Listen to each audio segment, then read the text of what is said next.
es un lugar cruel. Y eso vas a aprenderlo. Aunque te duela.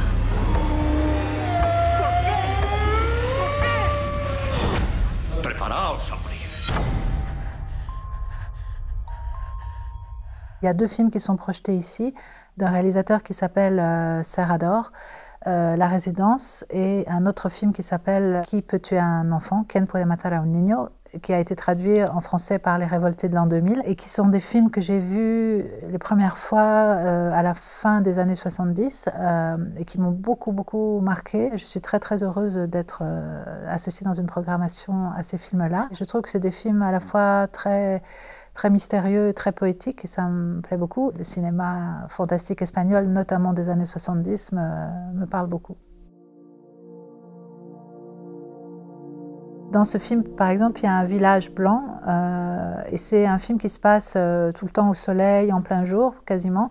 Et ça, je trouvais ça très fort, que l'angoisse, la peur, le malaise viennent de quelque chose de... C'est un village comme un village de vacances, en fait, comme on en connaît beaucoup en Espagne, en Grèce. Et le côté très normal et très, justement, solaire, ça ne se passe pas dans les brumes du Nord, ça ne se passe pas dans des caves. C'est un autre type d'angoisse, de fantastique.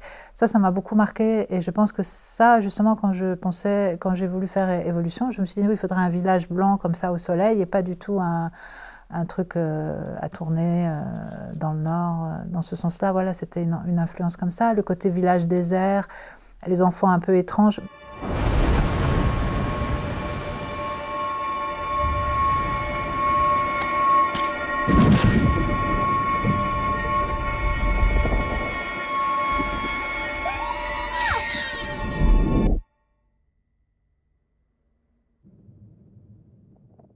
Le casting du film de Serrador, c'est pas des... Bon, il y a évidemment Lily Palmer, il y a l'actrice, mais toutes ces filles qu'il a trouvées, c'est pas des... Je crois que c'est probablement pas des comédiennes à la base, et elles ont toutes des têtes assez particulières, elles ont pas... Et ça donne une réalité, quelque chose de très touchant. Et quand j'ai fait un casting d'enfants pour Innocence, bon, c'était des enfants qui n'avaient pas joué, je me disais c'est super parce qu'elles sont plus inattendues que des actrices. Enfin, je sais pas, je pensais à ça, et à ce côté groupe de filles aussi. Je me disais, ah oui, il y a La Résidence où il y a comme ça un groupe de jeunes filles. C'est pas des ados dans mon cas, mais c'était une inspiration dans ce sens-là, quoi. Il y a deux choses, c'est-à-dire dans l'esprit de la ruche, il y a cette petite fille qui a peut-être 6 ans dans le film, qui s'appelle Anna Torrent. C'est comme un personnage de cinéma qui m'a beaucoup parlé, qui m'a beaucoup touchée. Oui, je me suis beaucoup identifiée à cet enfant, et par exemple, j'ai appris plus tard une chose très belle dans ce film, c'est que RSC l'avait choisi elle, parce qu'elle était la seule de toutes les enfants du casting à croire encore à l'existence possible du monstre, de l'esprit de la ruche. Et je trouve que c'est un film hanté par son imaginaire, son monde intérieur. Je pense souvent à elle, en fait, des fois quand je fais des castings de petites filles, en me disant, voilà, j'aimerais arriver à trouver une petite fille aussi inspirante et inspirée que celle-là. Quant au fameux Révolté, c'est encore complètement autre chose. Mais oui, il y a cette fascination, effectivement, de l'ambivalence des enfants. Est-ce qu'ils sont bons, mauvais, innocents, pervertis? Mes films sont des contes, et ils ont à voir avec l'imaginaire. Et c'est aussi ça, dans ces films-là qu'on vient de citer, ce qui me plaît. Je trouve qu'effectivement, il y a quelque chose de très naturel, de lier les enfants au fantastique ou au monde imaginaire. Et ce sont des bons vecteurs pour raconter ce genre de choses. Je pars d'abord d'images ou de sensations, souvent, et pas d'une histoire, même si parfois j'essaye de raconter une histoire quand même. Évolution, il y a quand même une histoire. Innocence, c'était plus abstrait.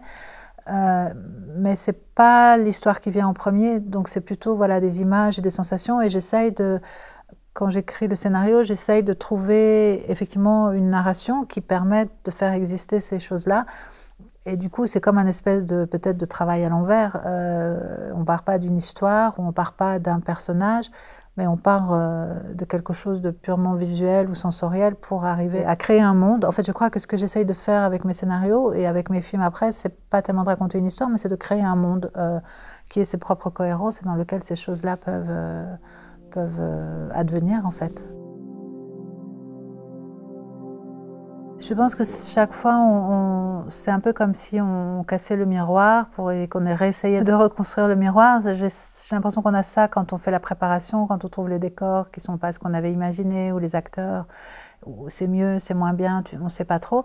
Et après, au montage, c'est de nouveau, bien sûr, c'est encore une réécriture du film, c'est encore une fois, on a l'impression que le miroir est brisé et qu'il faut arriver à reconstituer le miroir. J'adore le montage, quoi. J'ai travaillé avec des monteurs, mais j'ai vraiment besoin d'être là aussi tout le temps. C'est à la fois un peu désespérant des fois parce qu'on voit toutes les erreurs, on voit tout ce qui ne va pas, mais c'est aussi super parce qu'on peut réinventer son film, en effet.